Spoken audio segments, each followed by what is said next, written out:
Hello, I'm DBJ. Welcome to Eclipse Phase Friday. I am your host, and today we will talk about habitats in your post-human futurist eclipse phase settings, and um, do an overview of a ton of different habitats you can use and some creative ways you can use them for um, your role-playing experience. Uh, Now, one of the things, one of my passions is the using the environment. I often call myself your self-appointed third pillarist. So a lot of that will have to do with creating cinematic scenes using habitats. Now, of course, you have your planetary habitats, such as on the moon or Mars, rocky surfaces and such. Um, you can, of course, build habitats underground, making literally subterranean cities. Some of those subterranean cities could be built in natural rock formations carved out of stone. Um, on the sides of plateaus and cliff sides, where all you need to do really is reinforce the external areas for viewing outside. And then, of course, your classic dome city.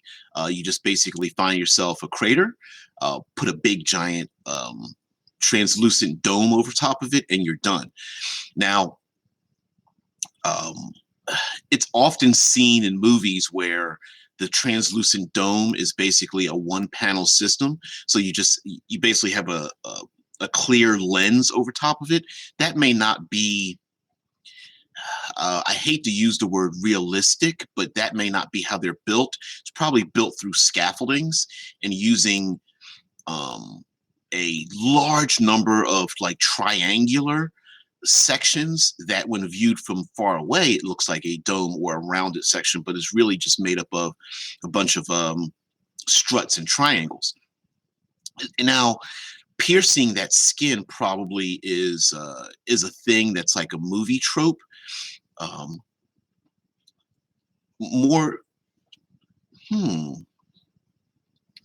comment. Okay, more often than not, probably it'll have a multi-leveled section. So in essence, you would have a dome, an air section, and another dome, so you could see through it.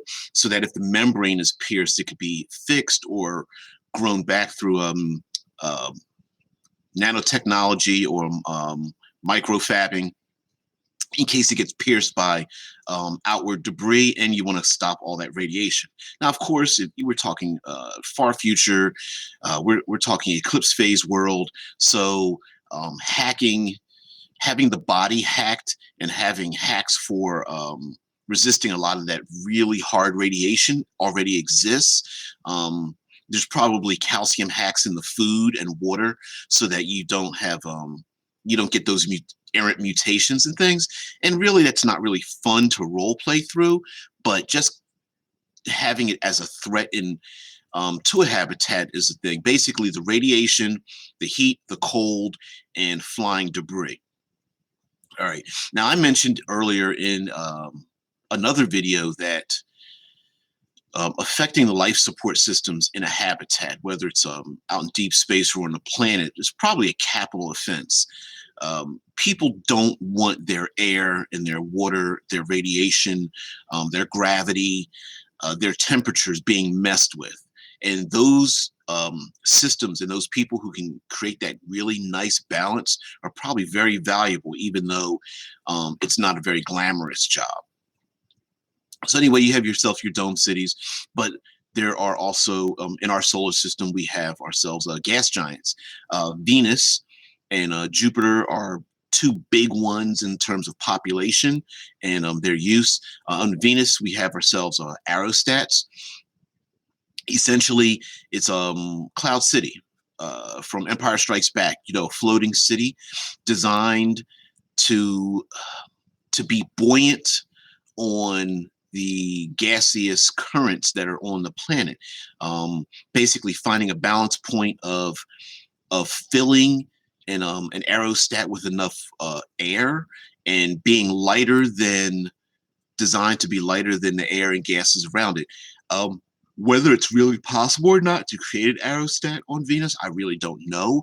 But think of it like an ocean liner on the open sea. It's not really about the weight; it's about finding that buoyancy point and then maintaining that buoyancy point. And again, with AI systems and people who um, are the creators and designers and the people who modulate those systems would be very important, and maintaining that buoyancy is also very important. So those are two basic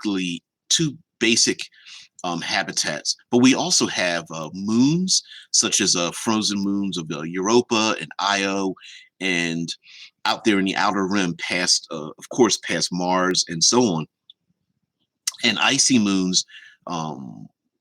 Europa is thought to have water inside because it is geologically active, and that geologic activity means that there's warmth underneath.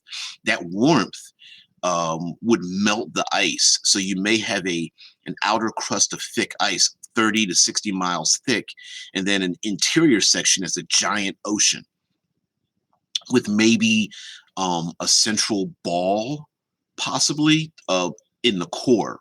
But whatever the case may be, you can also have habitats dug into the ice. So absolutely dome cities on the surface, um, crater cities, cliff cities, because a cliff city could be, or crevice city is also similar. Instead of having a big round dome, you just basically take a big slice in the earth, and that slice could be one, tens, hundreds of miles long. You dome the top of the crevice, and then you have a city built vertically. So you have yourself, the palms of my hands held up vertically, representing either cliff side.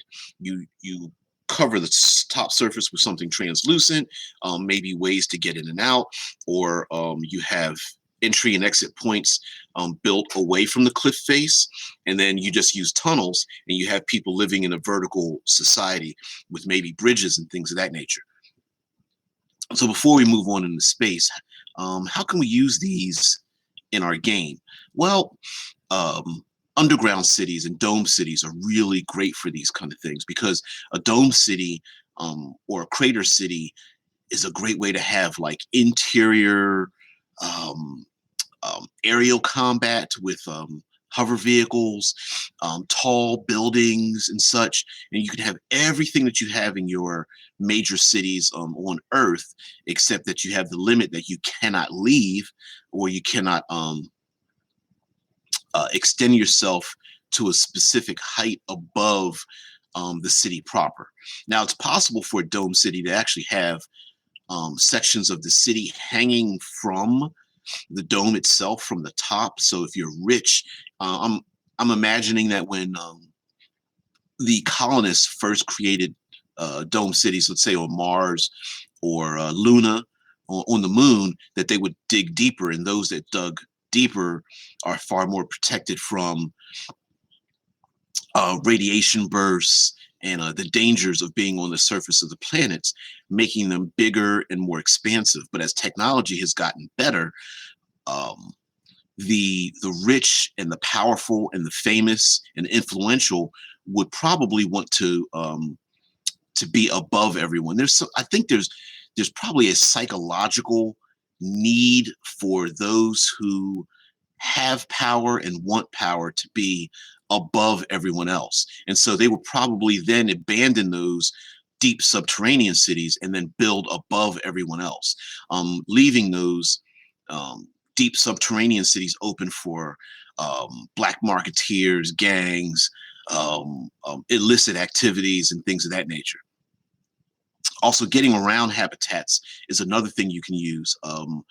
Slide walks, rail subway systems or tube systems. Um, if the gravity is light enough, you can have cable systems, meaning that people would carry a cable on their belt or their wrist, and the cable system would move in a particular direction, whether it's in a an orbital or circular direction around the outer edges, or up and down vertically or horizontally, and you just clip your clip using like a Velcro system, magnetic system, or a carabiner system. You just grab onto a hook and just get pulled along, and then you just dislodge your hook when you get there. Having gunfights in tubes, flashing tubes as they flash by is also a cool thing. You could have maglev rails and have fights inside and on top of trains. Just think of the movie. I mean, there's a bunch of movies with rail systems. 007 movies. Shoot. And what am I thinking? Oh, the Wanted. Yeah, Wanted.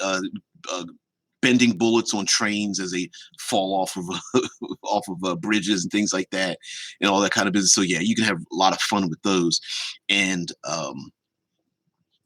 what's another one? Oh, you can have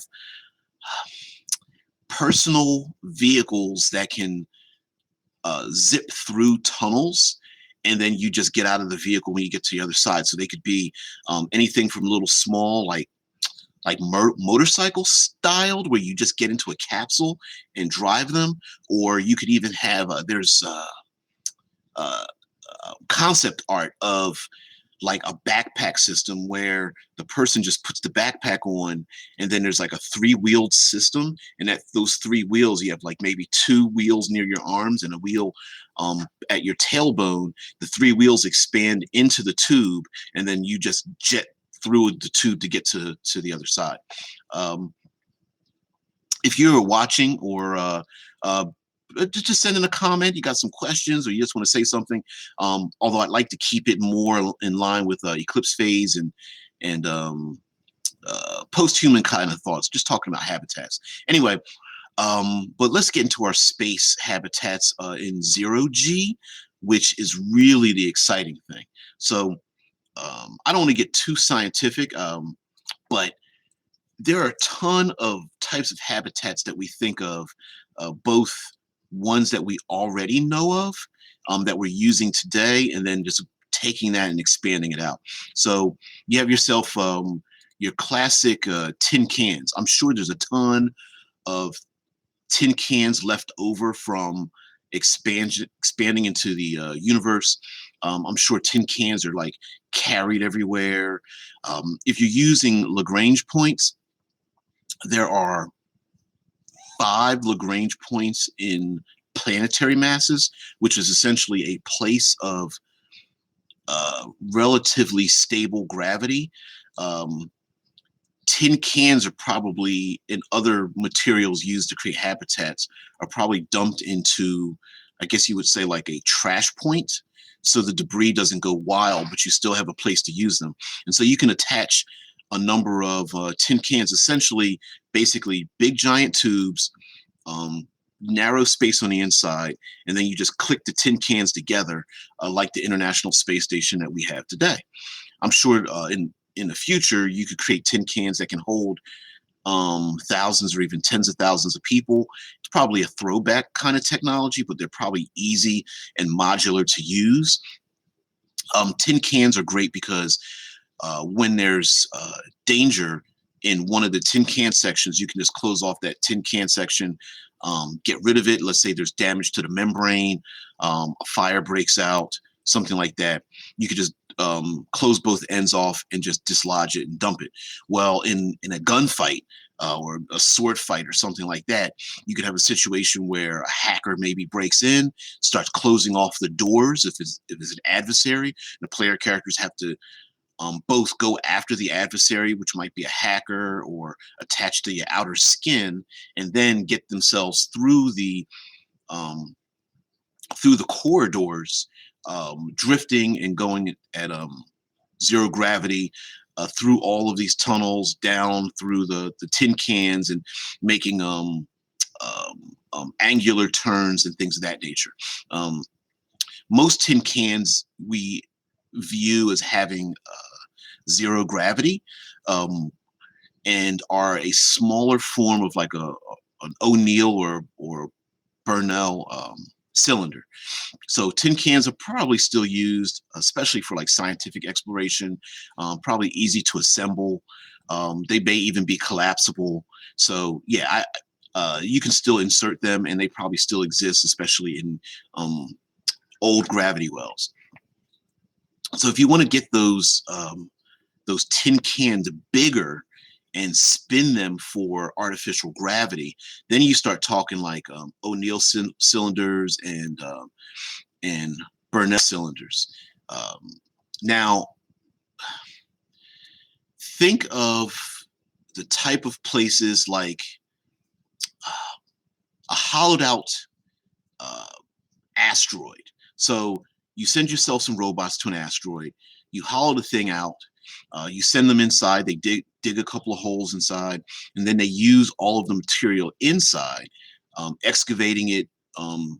And then you create living space inside, and you use the material inside to create to manufacture. So you're refining the materials inside, the minerals and all those kind of things, and you use that to create some engines, maybe using sunlight or a beamed laser to spin it. You spin it for gravity, and then you close off the holes, and you fill it with oxygen so you can breathe. Although it doesn't need to have oxygen in the eclipse phase, but you fill it with oxygen, you add some light, and there you have it. Now, one of the problems with spinning an asteroid are the gravity on the ends and the daylight, the diurnal time schedule. So an idea to use daylight would be to have a central core, like a fluorescent tube, but extremely massive down the center of the asteroid. Maybe it's floating there in 0 G, but it's probably held up by struts on the very ends of the asteroid. And then you just create platforms that are wide enough that spin to create daytime and nighttime. Now, of course, the coolest thing is the horizon, because the horizon will curve away from you, and you can run. You could have artificial lakes and pools and things like that. And when you look up in the sky, past the giant fluorescent tube that is daylight, you'll see the other side of the world. And so imagine yourself, you're flying in some kind of skiff or aero vehicle, and gravity lightens up as you get to the center, and then it starts to get air quotes heavier as you get to the other side of the cylinder, and then having those weird fights. If somebody gets knocked off of a hover vehicle, which way do they fall? And the falling would actually just be do they fall to the surface? And then when they fall to the surface, how fast is the hollowed out asteroid spinning? Those kind of things. When firing using firearms inside of one, on Earth, if you fire a bullet, it actually drops down into the horizon when it passes a certain limit, because our vision can only go about 3 to 5 miles before we fall off the horizon, because of the curvature. But it's the opposite inside of a habitat. Taking a look behind me, this is a perfect example of a habitat. Um, um, uh, O'Neill or Burnell cylinder, where if it's spun for gravity, all the people live on the outside, and then you have the central portion. I'm sure all that traffic on the inside is going to have like um, AI systems to make sure people don't smash into each other. But that's not the cool part. The cool part is having a gunfight in a flying vehicle, being chased or chasing enemies. And where do those bullets go? If you drop a grenade inside of the central portion of this habitat, where does it fall? Well, play a game, find out. It'd be kind of fun. Nasty, but kind of fun. But anyway, hollowed out cylinders. There's also an O'Neill cylinder, named after an astronaut. And that's basically, you build an artificial cylinder, spin it for gravity, fill the inside. Everyone lives on the inside. And instead of having daylight, because in a asteroid, there is no um, energy coming in from outside. The entire skin is solid, and you cannot view the exterior except through like cameras or something. But in an O'Neill cylinder, what you do is you take a big giant cylinder, you fill the inside, and then you cut out sections. And you cut out those sections with essentially see-through glass. Of course, it's not glass. It's probably like um, some kind of a translucent alloy. But you make those sections. So imagine um, a soda can, and then you pick like 3 to 5 sections that you're just going to make out of glass so that light can pass through it. And then on the end of the cylinder, try to follow me here. On the end of the cylinder, you make a big ring, and on that ring, you attach long strips of reflective material to reflect sunlight into the can. So when it spins from the inside, it looks like there's bands of land. So you have land and then glass, land and glass. And so it goes all the way around the interior of this cylinder. And in that sense, you could have one band of land is just for like agriculture, people living there. You have parks and rivers and lakes and animals and all those kind of things, because you need all that oxygen on the inside. And then maybe another band of land is nothing but industrial. Maybe it's just all skyscrapers and buildings and factories and things. And maybe there's a third plot of land used for something. Prue Prue, hey, what's going on there? Yeah, Eclipse Face Friday, talking about habitats. Thanks for popping in. Appreciate you um, telling me that you missed um, a live stream and whatever, but you didn't have to apologize for that. We've known of each other for years now, so so thanks for joining me. Um, so so you have yourself your O'Neill cylinders, your Burnell spheres. Going even bigger, you get yourself your of course the Dyson sphere is like the ultimate in habitats, but they don't actually have to be Dyson sized, which would be building a big giant sphere around a star. That's not really in the purview of eclipse phase, unless I suppose you find one if you went through one of the gates to another world. But you can absolutely have like a sphere around a very powerful um, energy source. Maybe someone comes up with a way to design an orb like an artificial sun, and then you build a big giant shell around it, and then you just spin that shell.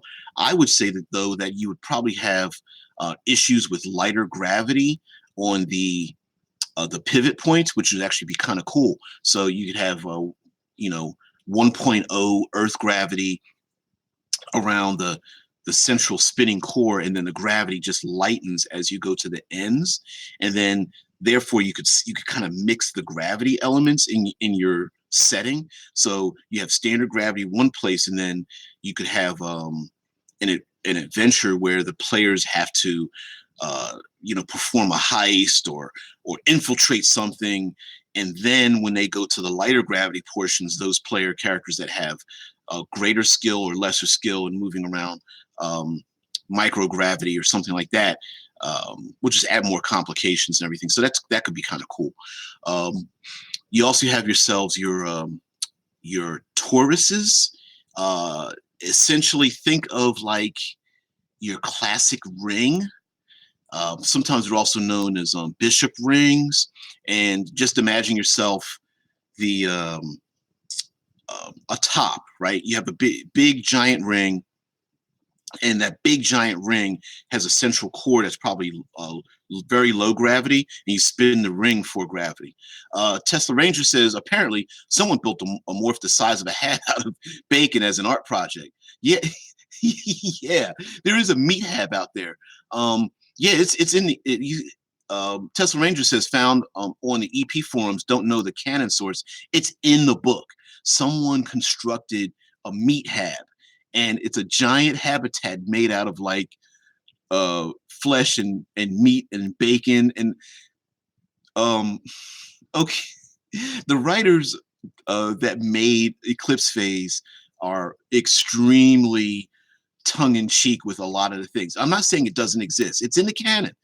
Um, and given that a lot of transhumanism is about wish fulfillment, like basically, if you had the resources, could you create it? Would someone do it? And the answer is yes. So creating a habitat out of like flesh and meat is pretty nasty, but possible. I wouldn't want to be the person that has to keep a place like that clean and walking around it. I mean, unless you feel comfortable.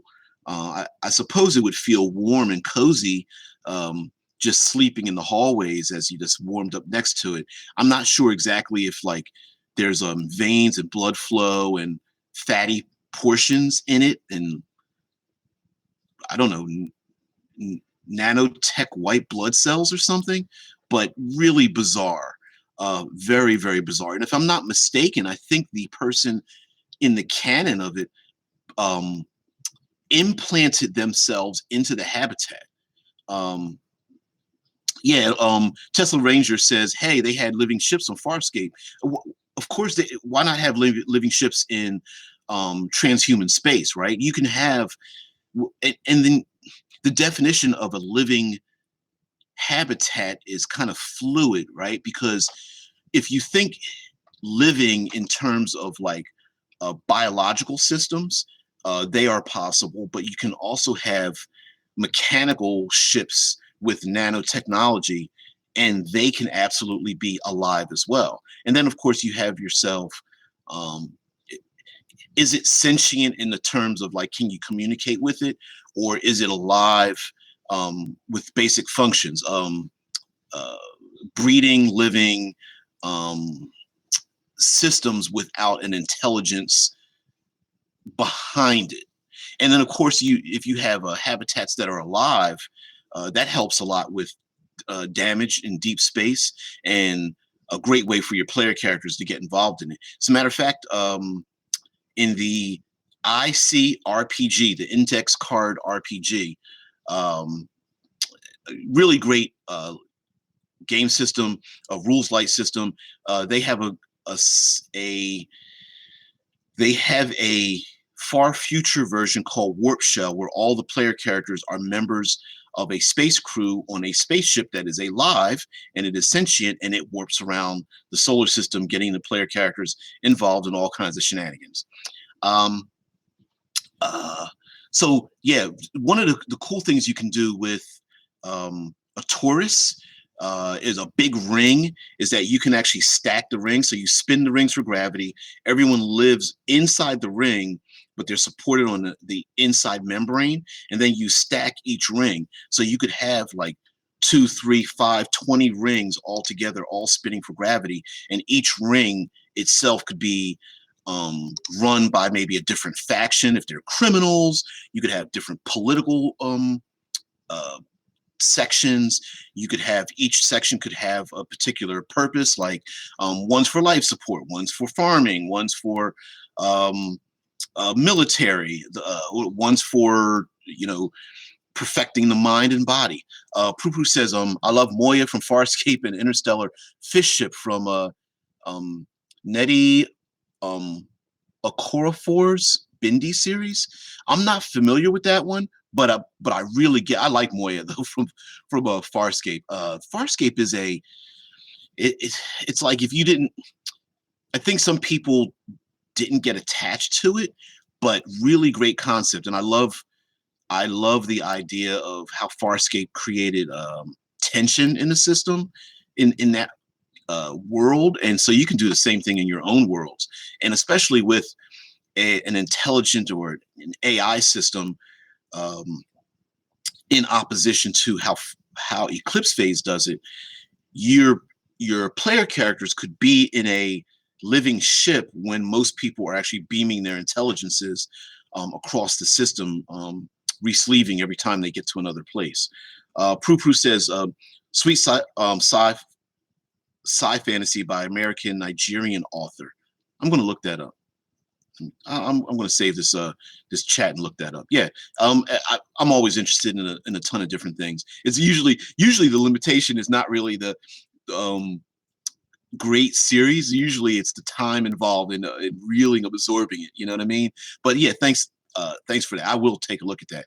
Um, Another thing that you can use with habitats is that you can institute.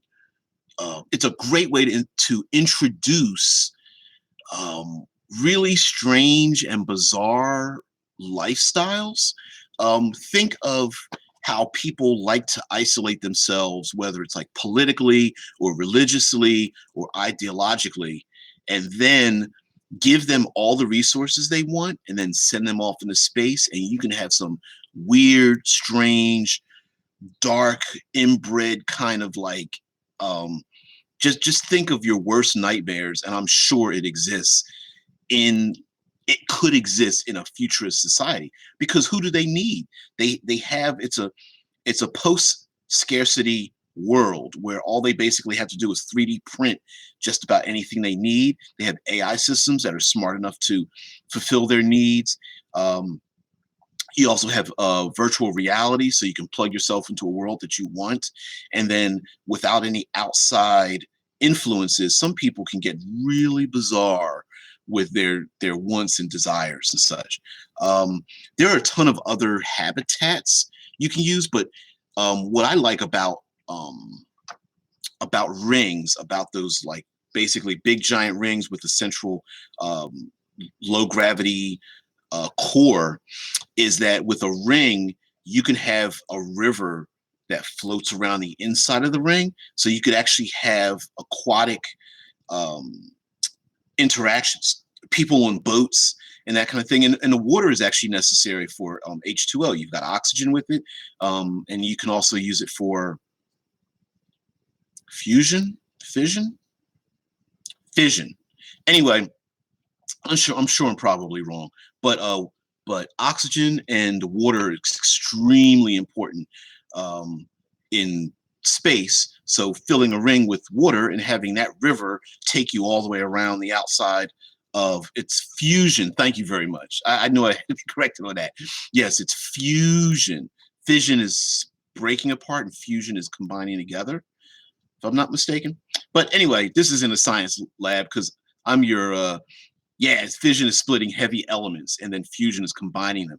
Right. And using uh, fusion and fission engines can be used to create power to power those habitats. Prupru says, that was Tesla Ranger that corrected me. Thank you very much for that.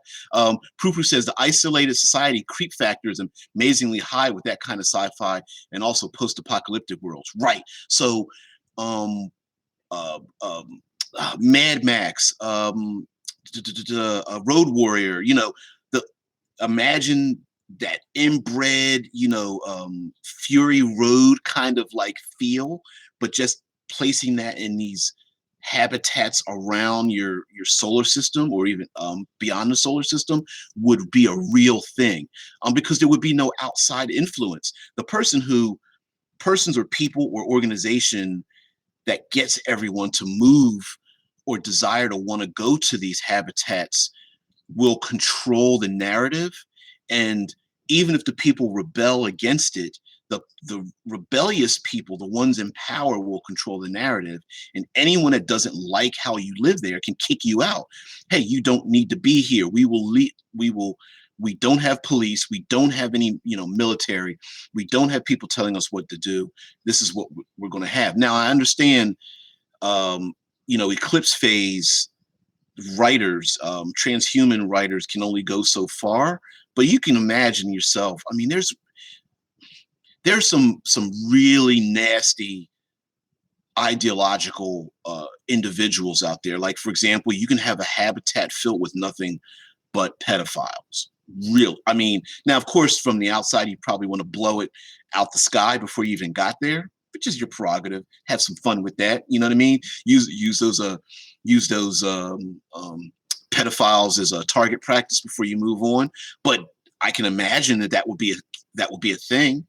It would be a commonality, and you can go down so many dark paths with that, which is why it's called a transhumanist horror, because I believe it's not just horror like Cthulhu horror, outward horror, horror systems where it's something beyond what we can imagine, but also the horror of ourselves and what it is that who we are as human beings, or trying to transcend humanity, and what do we become. We can become, it's that mental horror and body horror, psychologically, that we human beings dip into here and there in our lives, but just turned the volume up to 10 in those locations.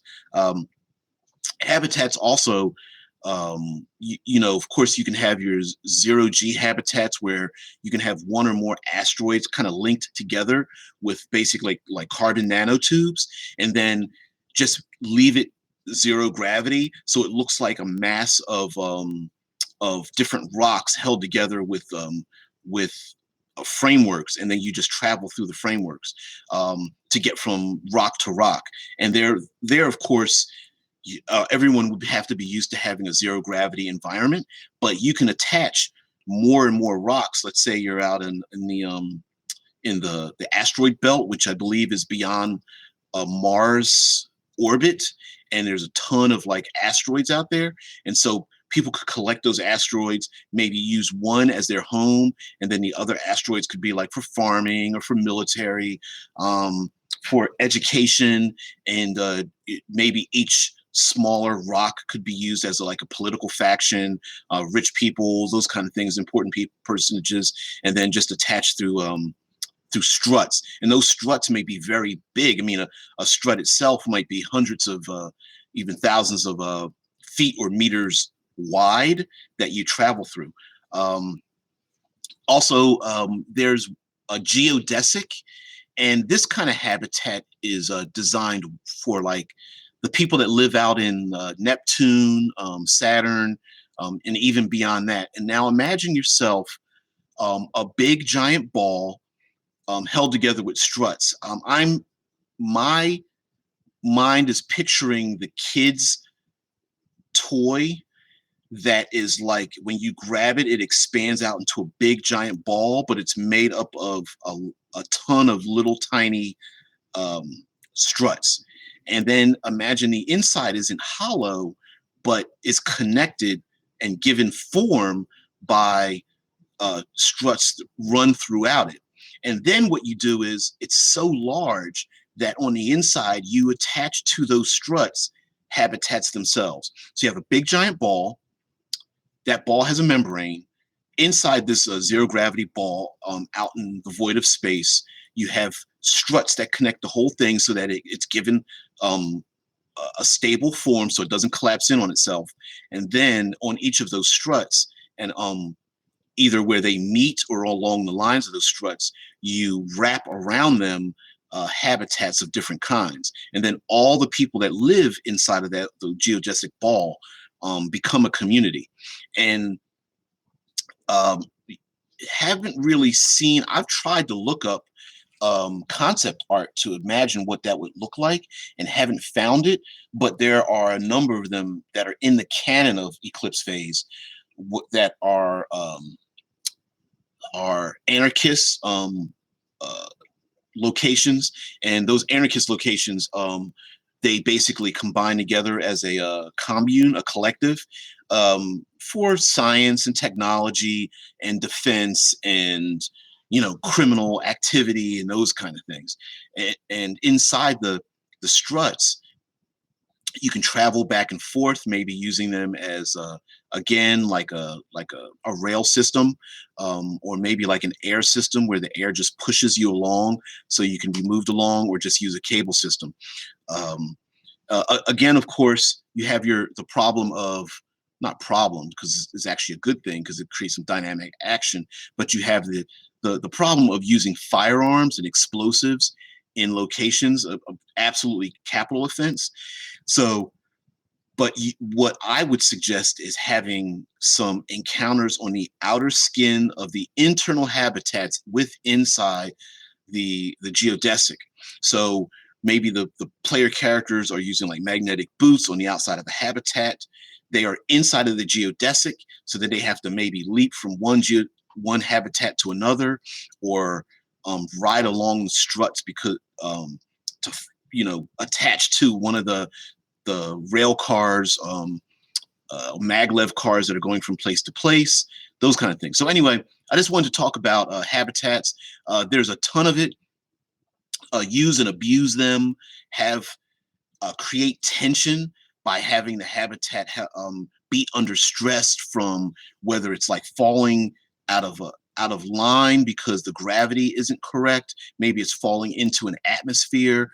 Maybe the membrane is splitting. You always have to have those scenes where the player characters are inside of the habitat and the membrane explodes and they're getting sucked out.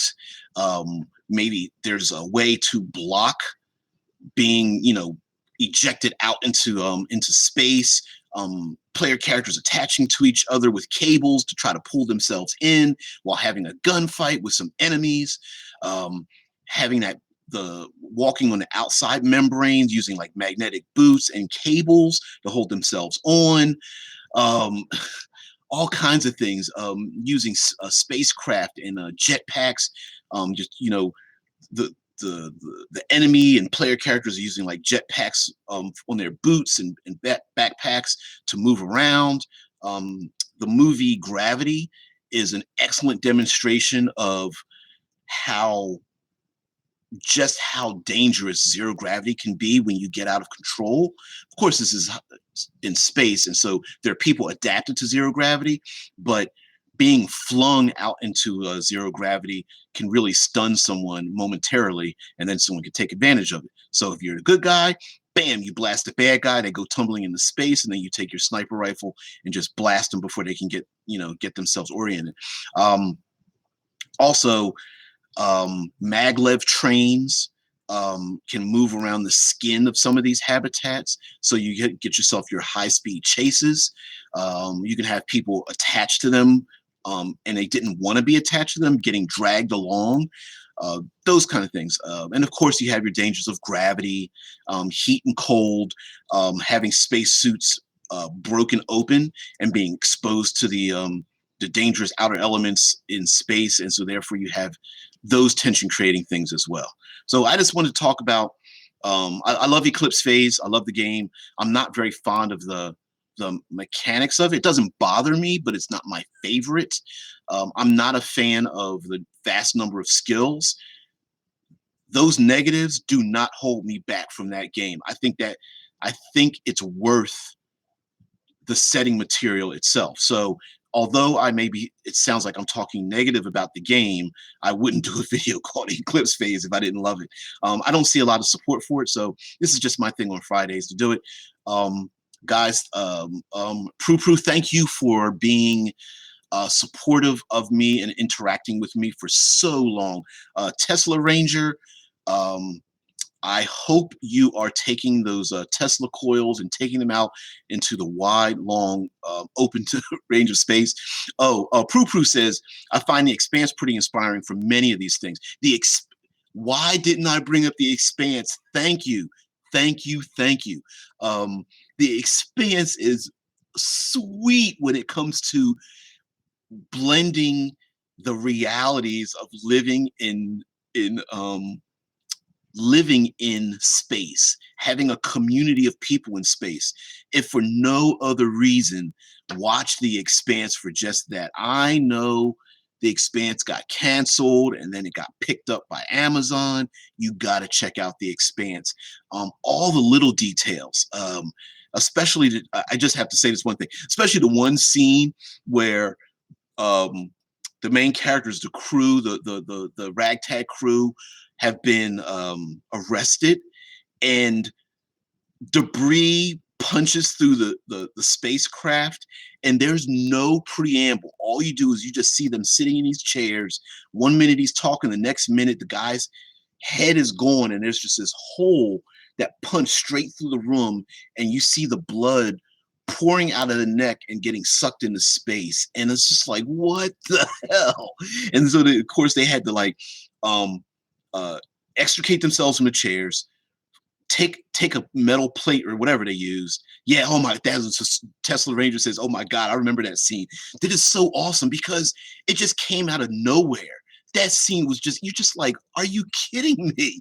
But you can imagine like that's a real thing, because so now there's no oxygen, there's no gravity. They go over, they plug the hole, and then all the blood just like spills down on the floor. It's a great scene and just one of those things, those hazards in space. And I can imagine like after you see that, the only thing going through your head is what happens when another piece of debris floated, flying at hundreds of kilometers an hour, punches through the membrane of our ship. I'm the next person to go. But I guess the good thing is you wouldn't feel it, but everybody else is going to have to deal with your body. So anyway, I do these live broadcasts at 6 a.m. Eastern Standard Time. So if you live in the States, you're giving me a middle finger because there's no way you're getting up at like 3 in the morning if you live in California. But I hope I can reach others when I do this live across the pond. So thank you if that is where you reside. If you get up early in the morning like I do before work, I just wanted to carve out some space and do this thing. So whatever. I'm DBJ. I am your self-appointed third pillarist. I am a avid fan of post-human things. Post in the comments anything you'd like to see me or you interact with me to discuss in the future. I will probably react the very next day or two with a live stream talking about that subject. So anyway, I'm DBJ. I am a contributing writer to Critical Hit Publishing, and my brainchild is Cinematic Environs. I hope this isn't giving away too much, but myself and the crew in Critical Hit have just worked with Nerdarchy on something coming up. I hope you guys will check that out as well. The Nerdarchy guys are great guys, and Dave and Nate, and so hopefully we will be having a bond with them that will be a very public project that we have worked on. So anyway, I'm DBJ. I'm going to sign out here. Thanks, Prue, for sticking with me for for the length of time, and B, for today. And Tesla Ranger, thank you for joining me as well. I hope these live streams give people, spark some information. I know I ramble, but that's just me. Guys, have a very